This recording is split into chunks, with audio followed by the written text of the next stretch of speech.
Hello. Welcome to my YouTube channel. It's me, Sheila Lemon again.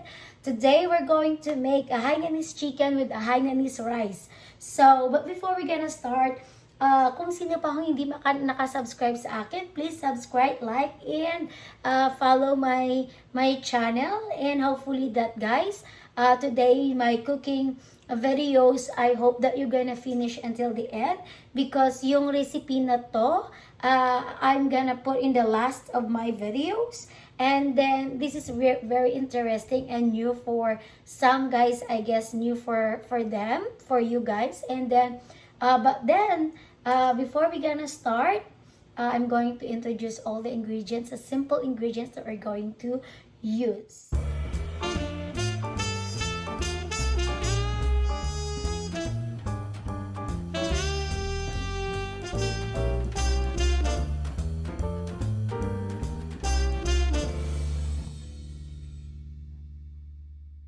So okay, we need have a whole chicken. This is a whole chicken that we need to use. Ayan, this is ang buong-buo ng chicken, ang taba-taba. Ayan, look at that. And then we're going to use ginger or luya. And then we're going again a ginger for our condiment.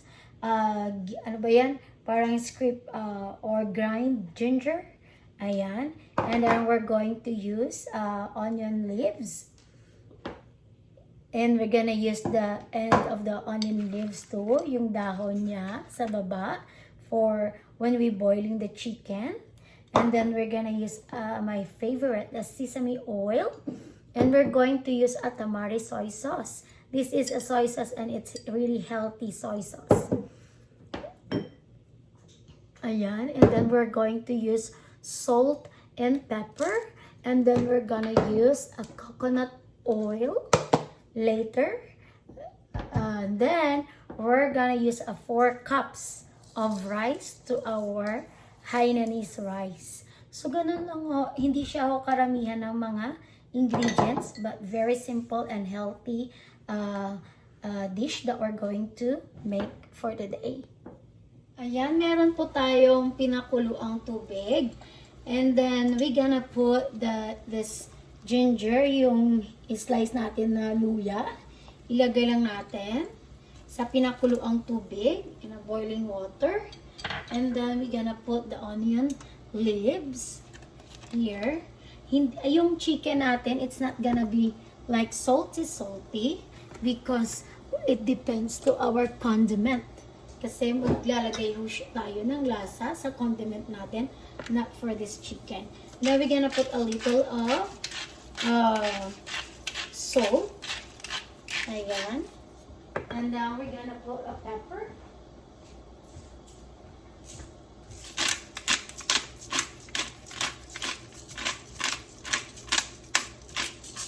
Then ilagay natin ang chicken. Pakuluan lang natin ang chicken. Like 30 minutes na maluto siya talaga buong buo hanggang sa loob niya. Okay, and then we're gonna wait for 30 minutes. So while we're waiting the chicken na pinapakuluan natin, so gagawa tayo ng condiment or it's called sausawan para sa ating Hainanese chicken.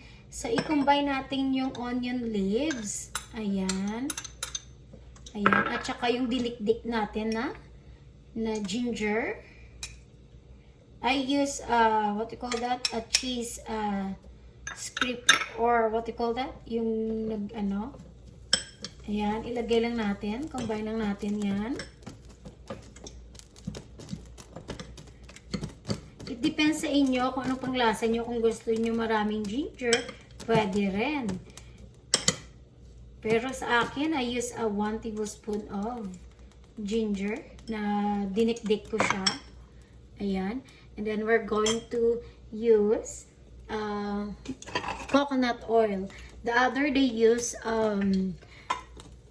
oil, but for me, as what I said, I love to use a coconut oil. Ayan, kung nakikita nyo, the coconut oil, it's already like hot. Or nag-ano na siya, uminit na siya. We could turn off And then, ilagay natin siya sa ating kinumbine na onion leaves and a ginger. Ilagay lang siya natin. Did you see that? Ayan. That's the ginger and the onion leaves. Parang pinaluto mo siya sa coconut oil. Ayan. Ito ho yung ating, hi, it's hot. Ayan.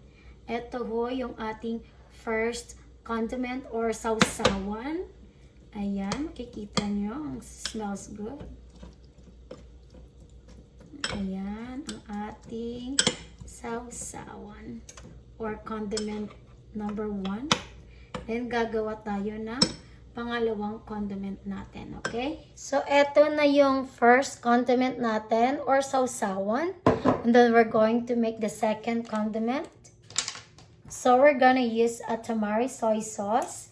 This is healthy soy sauce that you could buy at the Asian store because it uses no artificial preservatives. Ayan. Then, we're gonna use like 4 tablespoons. Ayan. Kasi gusto ko madami siya kasi we could keep it naman. Ayan. There you go. 4 tablespoons of tamari soy sauce. And then we're gonna put a sesame oil. Like 1 tablespoon. Ayan. And then i-mix lang ho siya. Ayan. Ito na ho yung ating pangalawang condiment. It smells so good. The smell of the tamari soy sauce and the sesame oil. Really simple lang ho ang ating mga condiment at simple lang ho gawin yung mga sausawan natin para sa ating Hainanese chicken. So, okay guys, after 30 minutes, pwede na at luto na yung ating, it's already cooked, the whole chicken. Then, don't throw away the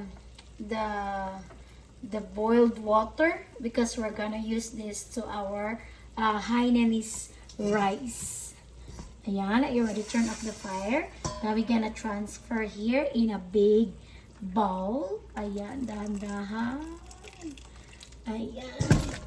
We're gonna transfer there and then we're gonna proceed to the next process of our chicken. While we're waiting our chicken, so we're gonna make a Hainanese rice. So I already washed the rice twice. And then, so this is a 4 cups, right, of rice. I use this cup, or rice cups. And then we are gonna use this. If you see that I have the water that we boiled the chicken. So we use this to our rice. So ang gagawin ko, I'm gonna measure 4 cups and a half. Or 4 cups. It depends sa inyo kung gusto nyo medyo dry yung rice nyo. Then, I'm gonna drain it. Yan. Para hindi siya masama yung mga ginger at saka onion leaves. Ayan. So, 1, 2,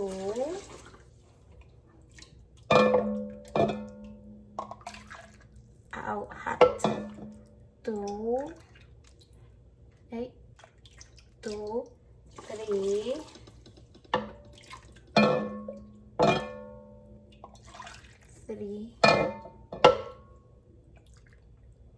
and 4. Or 4 na lang. 4 and a half. Okay, I'm gonna check. Kasi hindi ako mahilig sa sa very, ayan. Yes, pwede na yan. Pwede na to. Only 4. And then we're gonna add, ayan, eto na yung Hainanese chicken, Hainanese rice natin. Then we're gonna add a little of salt, like a teaspoon. And then we're gonna add a pepper. Then for me, I'm going to add a drops of, or 2 drops of sesame oil. Ayan, pampaamoy na ating rice. Then we're gonna put in a rice cooker. And then you guys, this broth that we we could keep this to your next cooking, or if you want gonna have arroz caldo, you could use this, or either you want tinulang manok, you could use this broth because it's, I don't want gonna waste it. It's really helps to your next our next dish. Ayan, then we're gonna put this in the rice cooker and then we will see later. Eto na, nakikita nyo, natunaw na lahat ng ice. So this is already ready. Now we're gonna proceed to the last part of a process of a chicken. Ayan. Ayan, there you go. Ayan. I-drain lang natin siya. Patuluin muna natin yung lahat ng kanyang water sa loob ng chicken. And pwede na natin ito itapon yung ating cold water. And then, ang gagawin natin, the last part, the process of the chicken, we're gonna put a sesame oil to the chicken. So you like burnish or massage the body of a chicken. Ayan. Ay. Ayan.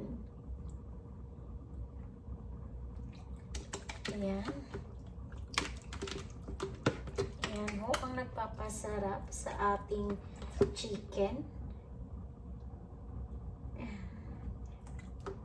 I-massage nyo lang siya sa kanyang loob din para mayroon siyang konting lasa. And ayan guys, look at that. Pwede na yan nating iserve habang naghihintay tayo sa ating Hainanese rice. Here you go guys, luto na yung Hainanese chicken, Hainanese rice natin. Ayan, let's serve. So here we go. This is our Hainanese chicken and Hainanese rice. The rices look like plain, but the flavor inside that came from the Hainanese chicken broth that we put in our rice. So we're gonna garnish the chicken with our what I call that, condiment, the soy sauce, and with sesame oil. Ayan. Kung gusto nyo medyo, you could put, it's up sa panglasa nyo. Ayan. Parang, look, lang siya. Ayan. And then, we're gonna put this in the top of our rice. Ayan. Para may color siya. Ayan. Now, that's our Hainanese chicken. We're gonna try our Hainanese chicken and our Hainanese chicken rice. So we're gonna try. First, we're gonna try the rice, the chicken with the chicken first. Ayan. See, it's very soft siya. And then, ayan, i-try natin. And then, we're gonna put yung condiment natin kanina. This condiment. We're gonna put a little. Yan, kung gusto mong lagay dyan ng garlic or, I mean ginger or onion leaves. Ayan. Let's try. Ayan.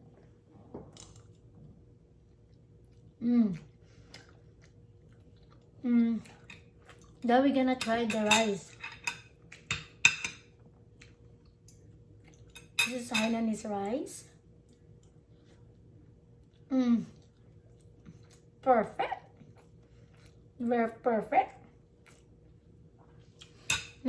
So, you know guys, I would like to share this Hainanese chicken to my YouTube channel because it reminds me on my past when I work in a restaurant.